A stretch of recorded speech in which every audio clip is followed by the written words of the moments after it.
Assalamualaikum warahmatullahi wabarakatuh. Pada kesempatan kali ini, sesuai permintaan teman Lona di Instagram, karena pada tertarik dengan sholawat nariyah, maka Lona akan memberi penjelasan mengenai sholawat nariyah. Lona sudah mulai rutin mendawamkan sholawat itu per tanggal 20 Maret 2022. Awal-awal tuh masih sholawat Jibril, itu paling kenceng dapatnya 7.000. Itu udah paling maksimal ya. Sedangkan yang Lona lihat di YouTube channelnya Mbak Meliza Arnelia, orang-orang yang cepet kobulnya hajatnya itu rata-rata Jibrilnya itu mencapai 10.000, 15.000, bahkan sampai 25.000. Jadi waktu masih pakai sholawat Jibril sangat lamban pergerakan atau progresnya. Tapi bukan berarti nggak ada efek ya, tetap ada efeknya. Dikarenakan sholawat apapun itu tetap memberikan efek yang baik buat kita. Karena sekali kita bersolawat, sekali dosa kita dihapuskan oleh Allah, dan sekali saat itu juga kita dikucurkan rahmat oleh Allah Subhanahu wa Ta'ala. Pelan-pelan mengenal sholawat nariyah, tapi belum lepas tuh dari sholawat Jibril. Jadi tiap harinya itu dapat sholawat Jibrilnya itu 1000 kali. Nah, sholawat nariyahnya itu dipaksakan 11 kali per tiap sholat apapun, baik itu tahajud, subuh, duha, zuhur, asar, pokoknya fardu lah, semua sholat fardu. Efeknya itu sangat nikmat, kerasa sekali. Setiap harinya dilindungi oleh Allah Subhanahu wa Ta'ala, diberikan ketenangan dan diselamatkan dari mara bahaya. Lalu setelah itu sempet tuh mengenal sholawat munjiat, karena Mbak Meliza Arnelia itu sangat suka dengan sholawat munjiat. Tapi dulunya itu nggak dihitung karena dia masih gabung sama sholawat Jibril. Pokoknya sholawat Jibril itu 1000 kali. Nah, munjiatnya ini pengganti nariyah. Jadi palingan dapat sehari itu 50 lah munjiatnya. Hasilnya bukannya resolusi 2023 kekabul, malah diuji parah banget setelah itu. Pokoknya ke anak marah-marah, ke suami marah-marah. Pokoknya setelah saya nilai nih, pantesan orang-orang yang rajin mendawamkan sholawat munjiat itu, mereka benar-benar dihijabah oleh Allah keinginannya sesuai dengan apa yang mereka mau. Karena Allah juga mengujinya sesuai dengan apa yang mereka minta. Jadi misalkan nih, resolusi 2023 saya adalah menjadi ibu yang penyabar, terus anak gak nakal atau susah diatur. Nah, semakin saya rutin mendawamkan sholawat munjiat, itu saya semakin diuji keimanannya. Anak semakin rewel, anak semakin tantrum. Pokoknya kondisi saat itu chaos sekali, ya Allah. Akan tetapi dengan kekeosan itu semua, rezeki suami juga tetap bagus. Jadi walaupun diuji sedahsyat itu, Allah tetap ngasih kebaikan ke kita. Buktinya suami saya mendapatkan pekerjaan yang baik, yang gajinya naik dari pekerjaan yang sebelumnya. Akan tetapi semenjak itu saya balik ke nariyah lagi. Dan kali ini hanya fokus kepada sholawat nariyah aja. Hanya nariyah saja per harinya. Saya berusaha untuk setidaknya dapat 100. Kalau lebih bagus sih 150 atau 200, pokoknya dilebihkan. Pokoknya fokus hanya nariyah, tidak ada Jibril atau tidak ada munjiat. Karena setiap sholawat itu, apapun sholawatnya itu semuanya bagus. Akan tetapi efeknya di tiap individu akan berbeda-beda. Ada orang yang dia nyamannya Jibril karena kondisinya memungkinkan dia untuk sholawat Jibril. Ada yang seneng sholawat munjiat karena dia kondisinya memungkinkan untuk membaca munjiat. Dan dia rasa setelah dia mendawamkan sholawat munjiat, dia banyak nih dibukakan pintu-pintu yang selama ini mungkin tidak pernah terbuka oleh Allah. Ada yang cocok nariyah karena dirasa oleh dirinya nariyah ini banyak mukjizatnya. Dia selamat, setiap berkendaraan dia diselamatkan oleh Allah. Jadi efeknya di orang-orang itu selalu berbeda karena kondisi manusia itu berbeda-beda, dan dosa pahala itu setiap manusia berbeda-beda pula. Jadi kenyamanan setiap orang terhadap sholawat tertentu itu juga berbeda-beda. Kalau di saya sangat nyaman dengan sholawat nariyah. Karena nariyah menurut saya itu udah kunci hidup banget gitu. Karena selain diselamatkan setiap bepergian dan dijauhkan dari mara bahaya, setiap saya rutin mendawamkan sholawat nariyah, saya lihat kehidupan saya itu jauh dari problema yang tidak bisa terpecahkan. Jadi setiap saya mendapatkan suatu masalah, Allah sudah memberikan kuncinya. Selalu memberikan kuncinya, selalu memberikan jalannya untuk saya menemukan penyelesaian untuk problem saya. Dan yang lebih penting lagi, saya itu punya permasalahan, yaitu memiliki kekhawatiran yang berlebihan. Kalau bahasa anak sekarang tuh anxiety. Jadi Nariah itu sangat cocok untuk para penderita anxiety. Karena setiap ada masalah apapun, boro-boro mau panik. Yang ada sekarang saya terkesan sangat santai. Karena mikirnya tuh, udah Nariah aja, bismillah.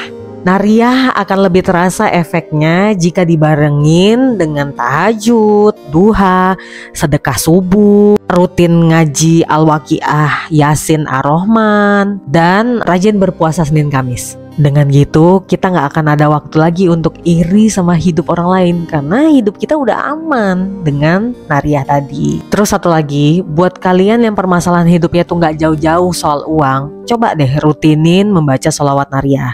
Soalnya menurut pengalaman saya pribadi, dengan rutin membaca sholawat Nariah, itu duit sebenarnya segitu-segitu aja. Sebenarnya duitnya ya itu aja, tapi anehnya kayak gak habis-habis.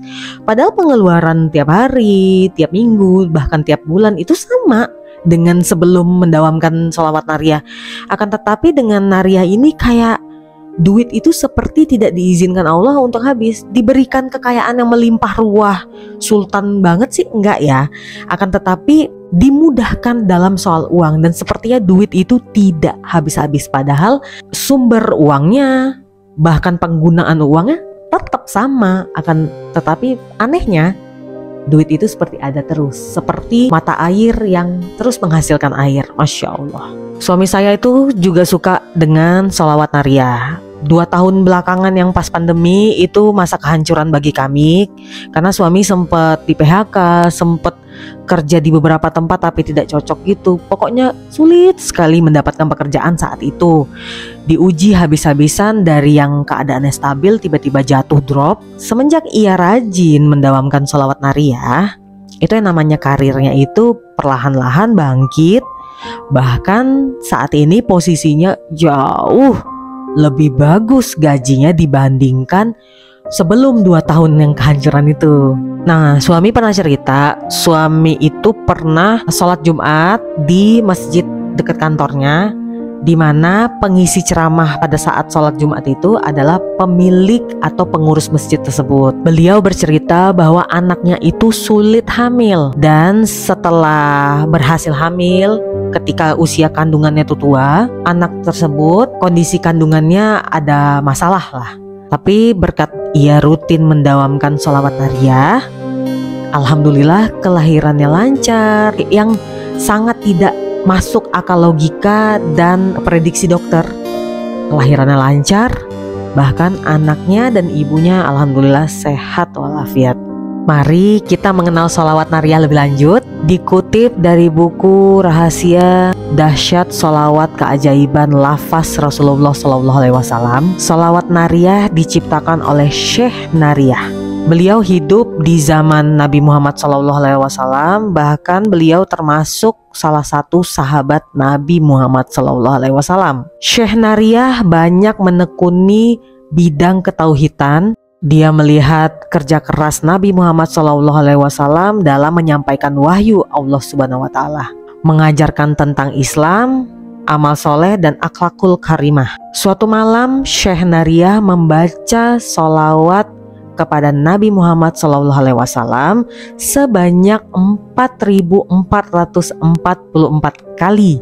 Ia mendoakan keselamatan dan kesejahteraan buat Rasulullah SAW.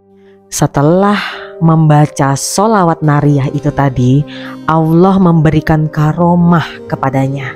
Jadi sholawat Nariah ini tidak kaleng-kaleng ya. Dalam suatu majelis diceritakan bahwa Syekh Nariah ini memohon kepada Rasulullah SAW agar ia nantinya dimasukkan pertama kali ke dalam surga berbarengan dengan Rasulullah SAW. Permintaan Syekh Nariah diberi respon positif oleh Rasulullah SAW. Rasulullah SAW berperan sebagai wasilah untuk pengabulan doa bagi setiap umatnya yang rajin bersolawat. Hingga kini banyak orang yang mengamalkan sholawat Nariah seperti yang dilakukan oleh Syekh Nariah itu tadi. Oke, Itu tadi sejarah tentang sholawat nariyah. Sedikit tipis-tipis aja Lona jelasin. Sekarang kita baca sholawat nariyahnya ya. Ini pakai nadanya Lona, kalau agak-agak sumbang mohon maaf ya teman-teman ya. Bismillahirrahmanirrahim. Allahumma sholli sholatan kamilatan wa salim salaman taman ala sayyidina Muhammadinillahi tanhallu bihil uqadu wa tanfariju bihil qurabu wa tuqadu bihil hawaiju wa tunnalu bihi raqaibu wa husnul hawatimi wa yustasqal ghamamu biwajhihil karim wa ala alihi wa sahbihi fi kulli lamhati wa nafasim biadati kulli ma'lumillah. Artinya, wahai Allah, limpahkanlah rahmat kepada junjungan kami Nabi Muhammad SAW. Semoga terurai dengan berkahnya, segala macam buhulan dilepaskan dari segala kesusahan, tunaikan segala macam hajat, dan tercapai segala macam keinginan dan husnul khotimah. Dicurahkan air hujan atau rahmat dengan berkah pribadinya yang mulia. Semoga rahmat dan salam yang sempurna itu juga tetap tercurah kepada para keluarga dan sahabat beliau. Setiap kedipan mata dan hembusan nafas, sebanyak bilangan yang diketahui oleh Engkau. Oke, tadi kita udah jelasin sejarah sholawat nariyah, bacaannya dan beserta artinya. Sekarang kita masuk ke dalam manfaatnya apa sih? Sholawat nariyah dapat menghilangkan kesedihan dan meringankan masalah, sesuai dengan yang Lona jelasin yang awal ya. Sebab Rasulullah SAW pernah bersabda, barang siapa yang membaca sholawatku sehari sebanyak 100 kali, maka Allah akan mengijabahi 100 kali hajatnya, yaitu 70 hajat di akhirat dan 30 hajat di dunia. Yang kedua, sholawat nariyah merupakan amalan pembuka rezeki dan membuat rezeki tidak akan terputus. Sesuai kan dengan yang Lona bilang itu, memang udah Lona buktikan, alhamdulillah.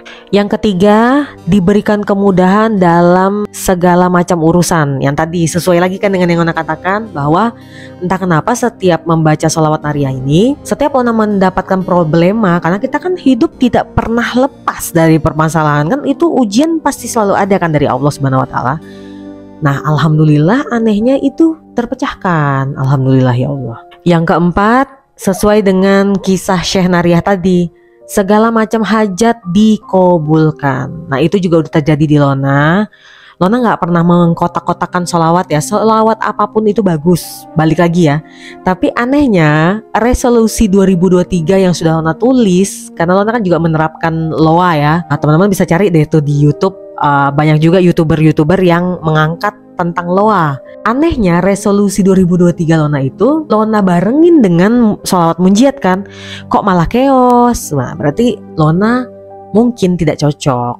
Karena kalau munjiat ini di testimoni Mbak Mel itu dahsyat sekali. Bahkan Lona tahu banget adiknya Mbak Mel itu sempat keguguran, terus akhirnya bisa punya anak, lahirannya lancar, bahkan rezeki lahirannya itu dibayarin, ditanggung sama kantor karena munjiat loh. Jadi efeknya di orang memang beda-beda. Di Lona kok malah keos saat itu. Dan ketika balik ke nariyah itu seolah-olah memperbaiki tuh kekeosan tadi, dan nariyah yang mewujudkan, membantu perwujudannya. Dan alhamdulillah resolusi 2023 Lona perlahan-lahan satu persatu checklistnya udah mulai lengkap nih, udah mulai kabul, alhamdulillah. Yang kelima, dilindungi dari mara bahaya dan penyakit. Ini bener, Lona ngerasain banget. Kalau anak dan suami sakit dulu tuh panik ya bukan main. Kemarin ini anak Lona sama suami Lona itu demam tinggi di malam yang sama. Kebayang nggak tuh chaosnya? Tapi anehnya kok nggak panik. Padahal Lona tuh anxiety parah.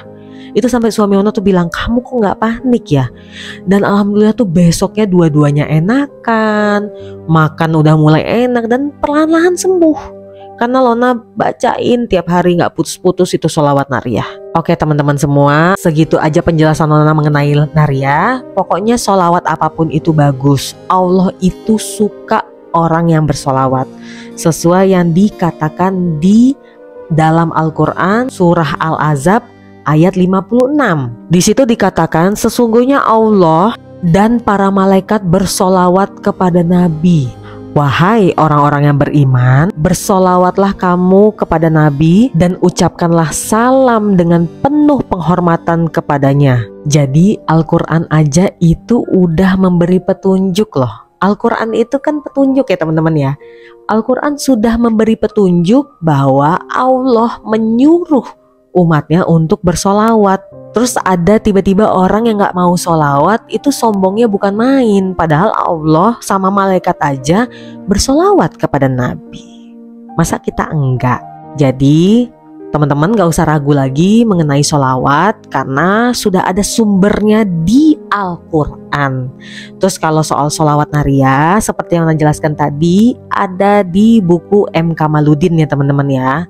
Judul bukunya Rahasia Dahsyatnya Sholawat, Keajaiban Lafaz Rasulullah SAW. Sekian yang bisa Lona sampaikan ke teman-teman. Untuk teman-teman yang sudah rutin atau senang membaca sholawat nariyah, boleh dong share tentang testimoni kalian, tentang kisah kalian buat Lona angkat di YouTube channel Lona. Dan buat teman-teman lain juga boleh ya request ke Lona seperti teman Lona yang di Instagram. Besok ini pengen konten Lona tentang apa. Sampai ketemu di konten berikutnya tentang kisah-kisah lainnya. Jangan lupa subscribe ya teman-teman, biar Lona makin semangat untuk bikin video. Assalamualaikum.